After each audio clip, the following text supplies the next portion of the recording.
All right. Man, I'm telling you, God answers prayers, don't He? Proof setting up there. Look, got our sound man back. Woo. Now, if you've ever had to sit in there, you appreciate him more than... If you ain't never had to sit in there, you don't understand what I mean by that, but there ain't no place in here make you sweat like that place will. So. Only been gone a year. Only been gone a year. It'll take you a few weeks to probably get it straightened back out. All right, is everybody good? Yeah. Is everybody happy? Yeah. All right.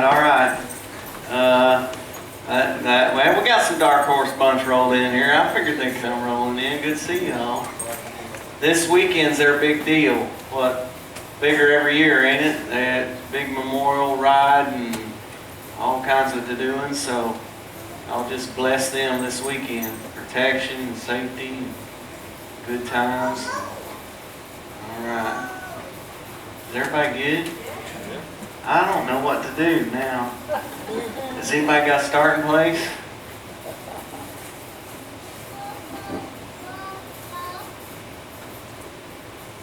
I'm always in loose hands.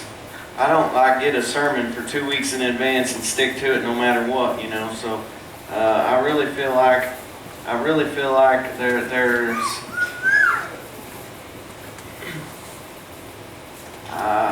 feel like that there's healing needs. Elvis even confirmed it for me that there's healing needs in the room.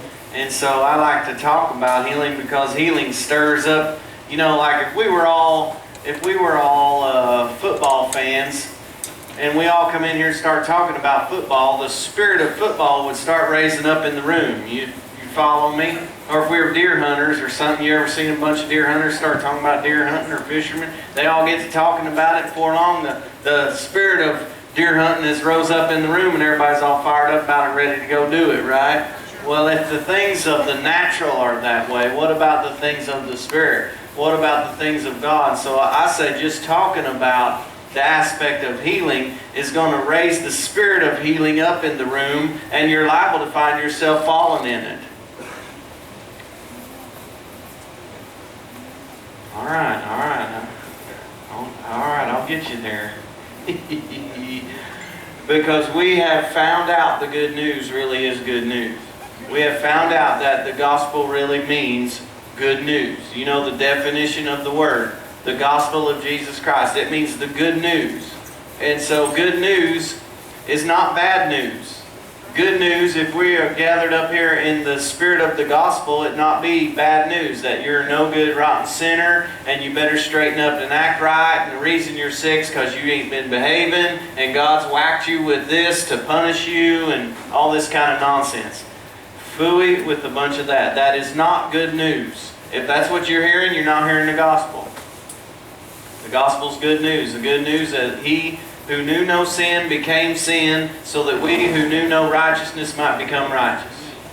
Fair enough? No, it wasn't fair. He took it all and we got the good. Is that me? Hello? All right.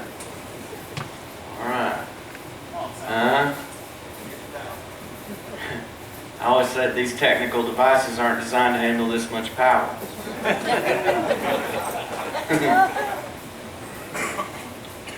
So, what I'm saying is, Jesus did more on the cross than just stamp our ticket to heaven.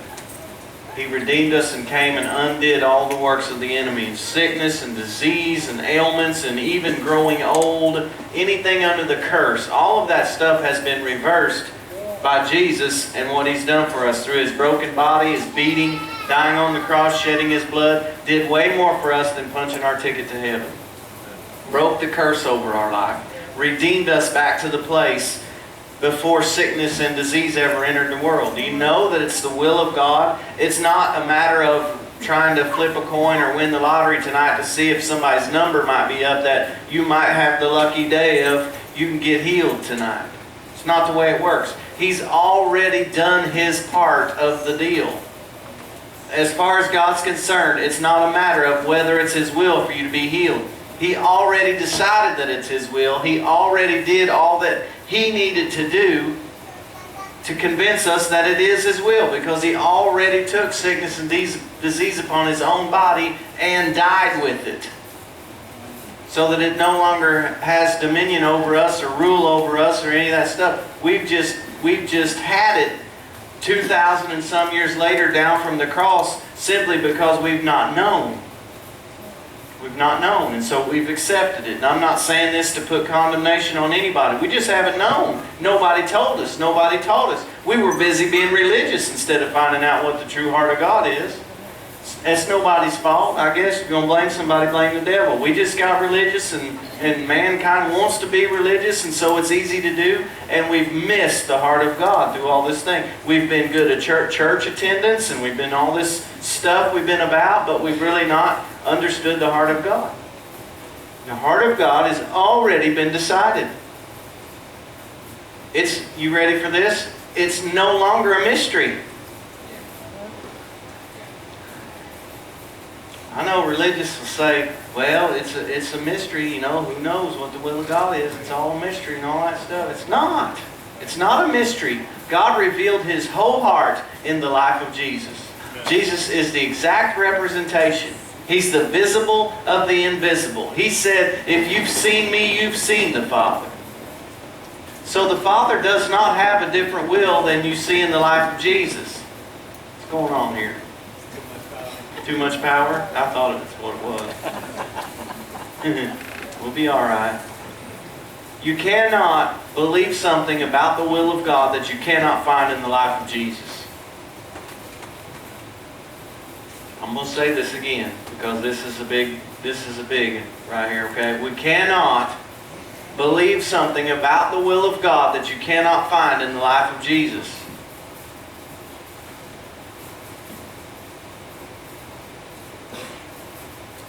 I really feel like I got to massage that in a little bit. You cannot believe something about the will of God that you cannot find in the life of Jesus. If what we believe about God is contrary to what you see in the life of Jesus, you might as well kick it out. Throw it to the curb. It ain't right. So this business about, well, is it the will of God to heal everybody? Does everybody get healed? Or, I don't know. Maybe He does. He heals some, don't heal some. All this stuff. Can you find that in the life of Jesus? Nope. All this stuff we've come up with. Can you find that in the life of Jesus? Do you ever see an account where Jesus come up to somebody and said, hang on just a little bit longer. God's going to work this out for a purpose. Your number ain't called today. Get your tithing up a little bit and improve your Sunday school record, and then we'll see about, you might as well quit this too about your behavior, and you clean this up in your life and then come back and see me. Religion will tell you that stuff, but you never find that in the life of Jesus. I think maybe it's time we alter what we believe about the will of God to the life of who Jesus is and what Jesus is like and the life that He lived in. You following me? I want my belief system to line up with who Jesus is, because who Jesus is who the Father is. Amen. The heart of the Father is revealed in the life of Jesus. So if we've got doctrines or theologies or all this nonsense you hear smart people talking about that does not line up with the life of Jesus, you might as well kick it right on out the door, because it's robbing and stealing from your life. And it's hindering you from living in the fullness of God.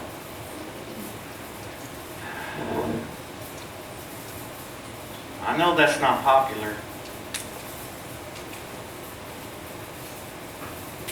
You ain't hearing it on TV too much. I guess it's getting more popular. You're starting to hear it a little bit. It's catching on, but it's just the truth. It's just the truth. Oh, I've done seen too much. We've seen so much. We've seen so many people healed, and it wasn't like by chance or what. What's up with this thing?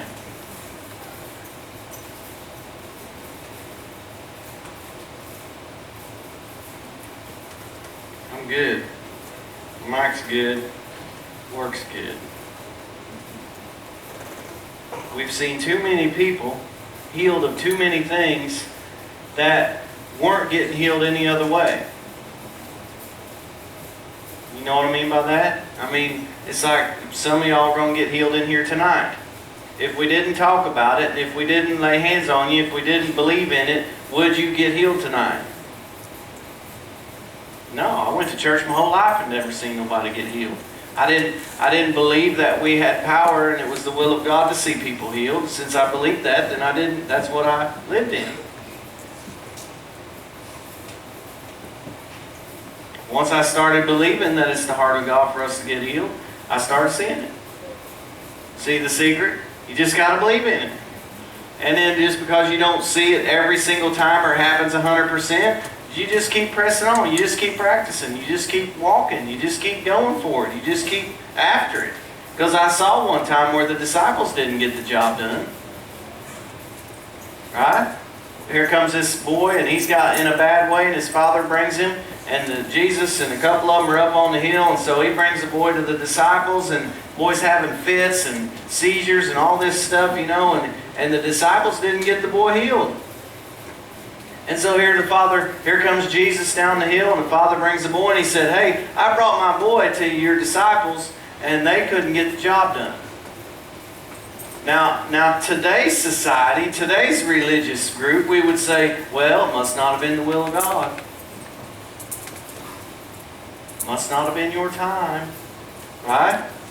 We've heard that stuff. We've believed that stuff. But Jesus says, bring the boy to me. Devil, get out. Boom. The boy's healed instantly.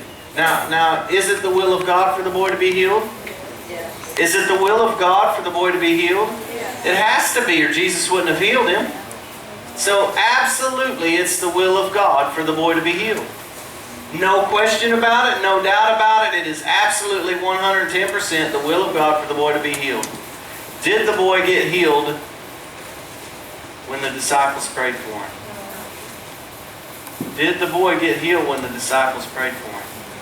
So just because they did not see the results that they intended to see does not mean that it was not the will of God for the results to be there. Maybe we ought to stop writing new belief systems every time the results don't line up and press in a little further. Because here's what they did. They come to Jesus around later and to the side and said, hey, we've seen it work already. We believed that it was supposed to work. You obviously came down the hill and made it work. We didn't. What's up with that? I don't think Jesus was offended by their question. I think he was honored by it and proud of them for it. I think in the same way us tonight could say, look, we haven't always seen it, but we believe we're supposed to, so what's up with that? Instead of getting high-minded and arrogant saying, writing new belief systems, why don't we say, you know what, we must not be there yet. There must be more for us to see and experience, so teach me and show me what I still need to see. You see the difference? Religion produces that arrogant know-it-all business where it must be somebody else's problem or they didn't have enough faith. They don't have to have any faith. The sign follows the believer. How much faith did Lazarus have?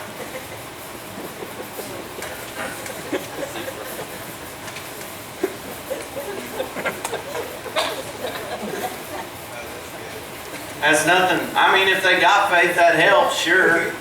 But most of the time, what they believe is usually in the way, so I don't even engage them or ask them to begin with. So I'm just saying, I'm the believer.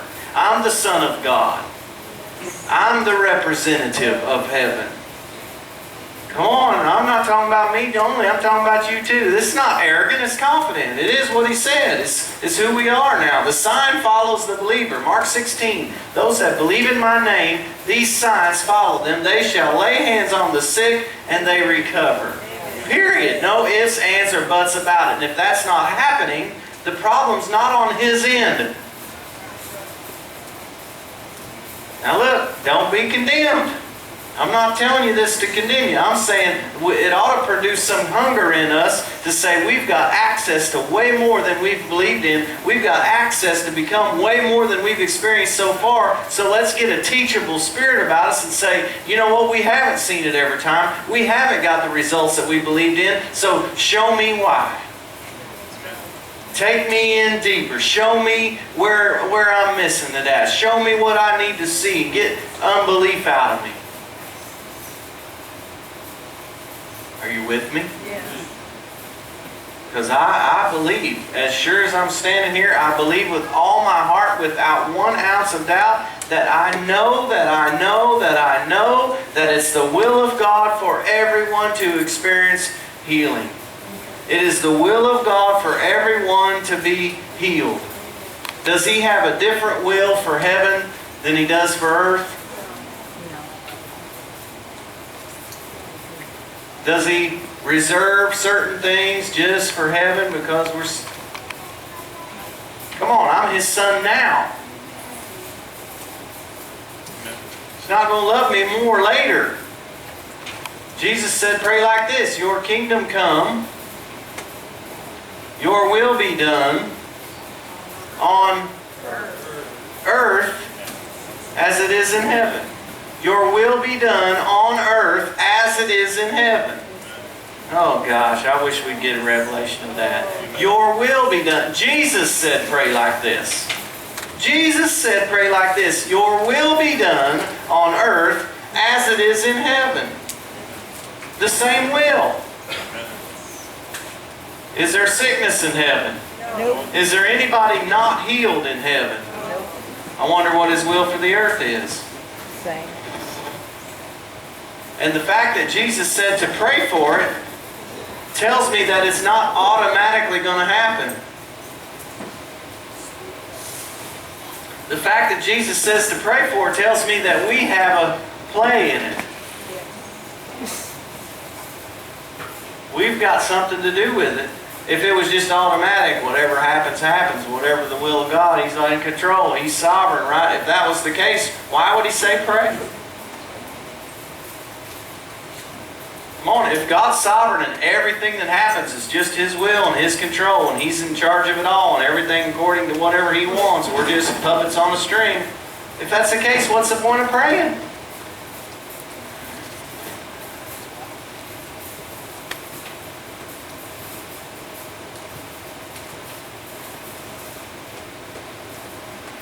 Is this too mean? I hope I'm not sounding mean. I'm saying let's just get hungry. You want to? I'm saying let's just start believing in it. I just started believing in it. When I started believing in it, I started seeing it. And just because it didn't happen every time, I didn't say, well, since it don't happen every time, I'm just not going to believe in it. Look, I used to not believe in it. And I saw it about 0.5%, maybe my whole life. 0.5% I saw maybe somebody get healed and actually the doctor did it and we just kind of thank God because we actually did pray for him or something, you know, but... Before I believed in it, you might as well say 0. I can say it honestly this way. I saw people get better and I saw people get well with the doctor's help and all that. And I'm not against doctors. I'm not. But to actually see somebody just lay hands on somebody and miraculously, instantaneously, right now get healed, I never saw that. I didn't believe in it. Well, I believe it could happen. I believe He can heal somebody. But that just proves that I don't know the Word. So once I started believing in it, I started seeing it more. So you say, well, okay, you didn't see it 100% of the time. Well, I went from 0 to 40. That's still better. And you can ask those 4 out of 10, they're glad about it. Now, I hate it because of the 6. I lay up at night because of the 6. But I'm not going to quit believing because of the 6. I'm going to believe more because of the 4. Now I've been at it a while. Now I got 6 out of 10 healed or more. I don't keep track. I'm just saying, you know what I mean. I'm saying by believing in it and staying believing in it, I'm growing by believing in it, and I'm seeing more and more and more of it. we saw stuff today. I mean, we see stuff all the time. Right there sits a guy that had back pain for 50 years. 50 years, not one day without back pain. Didn't you tell me that? Right up there at the healing school. We laid hands on a lady that had a back problem.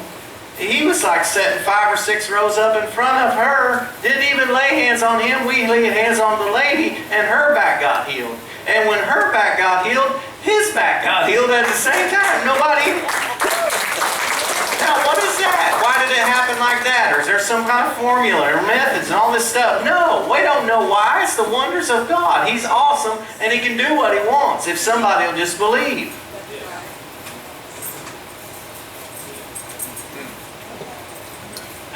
I just decided to believe. Is there any believers in here? Amen. I'm telling you, I've seen way too much now. I've seen I've been healed myself. I've been healed myself. Now tell me that ain't real. You'd have a better time convincing. Well, you're just too late. You're just too late. You can argue if you want to, and you go home sick if you want to. You don't have to have it. But He wants us to have it. He wants us to have it. He wants us to grow into the place where we're mature enough to handle it. As I grow, as His character comes more alive in me and His goodness changes me, as I can handle more, He releases more. He's just a good Father.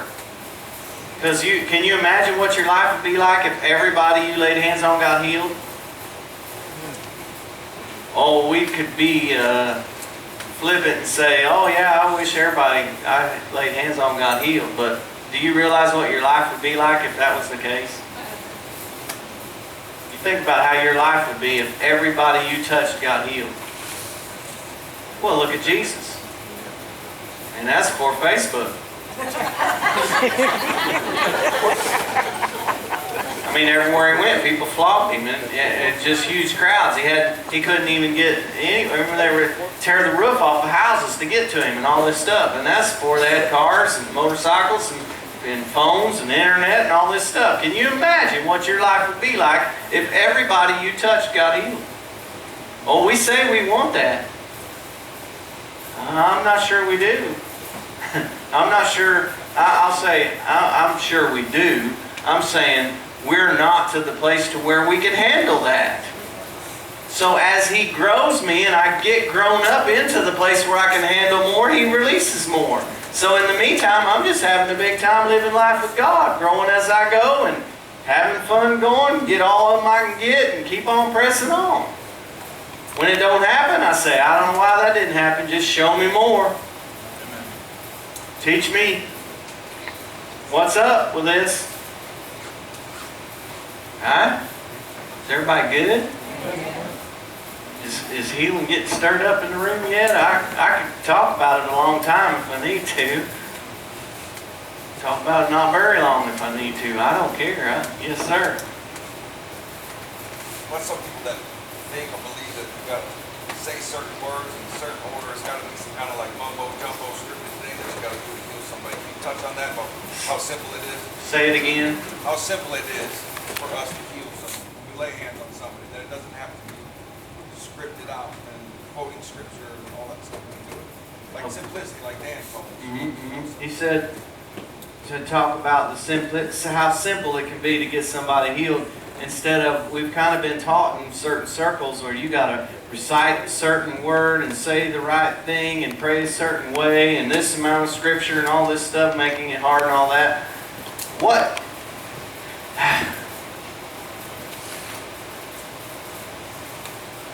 This is a fine line because saying something is involved. All right? Saying something is involved, but saying something isn't what gets somebody healed. Saying something isn't what gets the job done, all right? Believing is what gets the job done. Believing in Him, that's what you believe. The sign follows the believer, and what you say is just a product of what it is that you believe. So you could be trained to say certain things in a certain way, but not actually have the power backing it up. You see what I'm saying? We got religious and say, well, if I quote this 7 times, you know, you can quote whatever you want. But if there's nothing backing it, and you're not actually believing in it, then there's no power in that. Then you can see somebody come along that is sure enough a believer and has a lot of faith, and they can say half of what somebody said. And, I mean, I've seen where they didn't say nothing. I mean, how do you explain that? Nobody even prayed for him. It's because belief was in the room. There was believers in the room. There was faith in the room. There was people that knew that they're the sons of God and this is the way it ought to be. And we demand that heaven be made real in the earth. And the enemy has to go. And however it happens, it happens. And so you can just look at the life of Jesus. Again, Jesus didn't find sick folks and say, "Oh, gracious Heavenly Father, on your throne at this hour."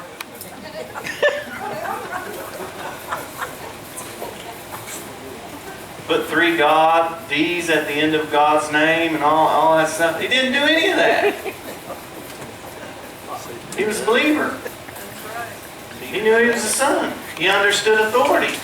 Like the centurion we talked about a week or 2 ago.